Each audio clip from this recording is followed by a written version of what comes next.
Ici présent pour la pose de cette première pierre.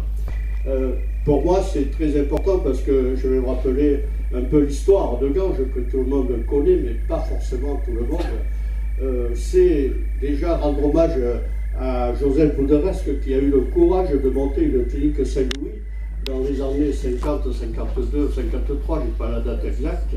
Et puis bien sûr le courage de Jean-Marie Bouderesque qui a continué cette œuvre avec Madame Noailhac également, et puis bien de chirurgiens et des médecins qui ont continué cette clinique.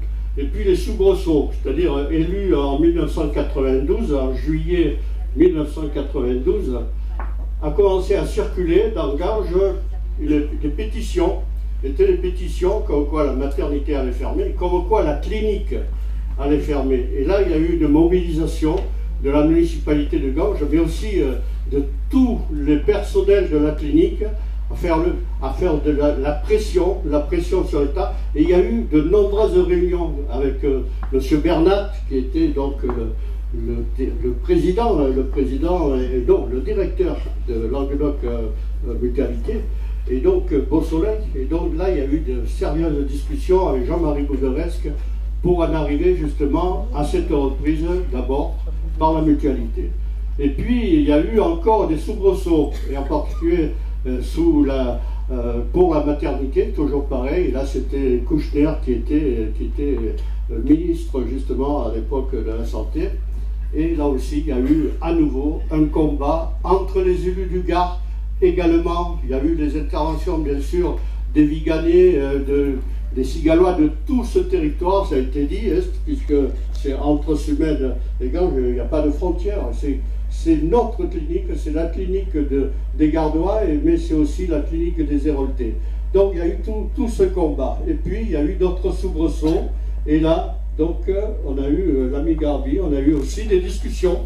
Il y a eu pas mal de discussions, et toujours la même discussion et la même question, c'était le devenir de la maternité.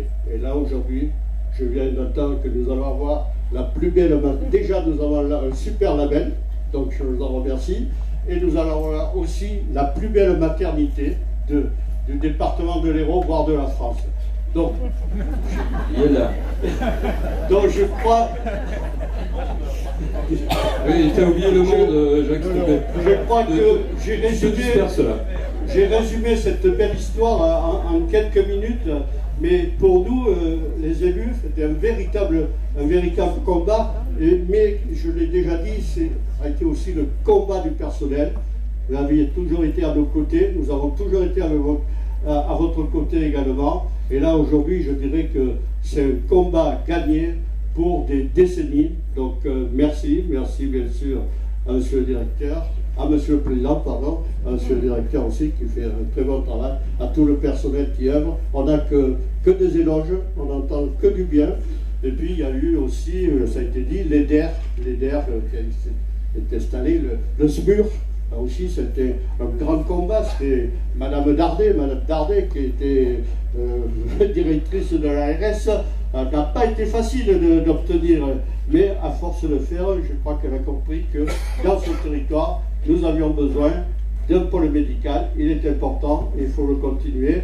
On parle d'un désert médical. Je crois que chez nous, on n'a pas de désert. On n'a pas de désert médical. Au contraire, je crois que cette clinique Saint-Louis permet à de nouvelles populations de venir parce que justement, il y a ce service qui est très important. Merci à toutes et à tous. Merci.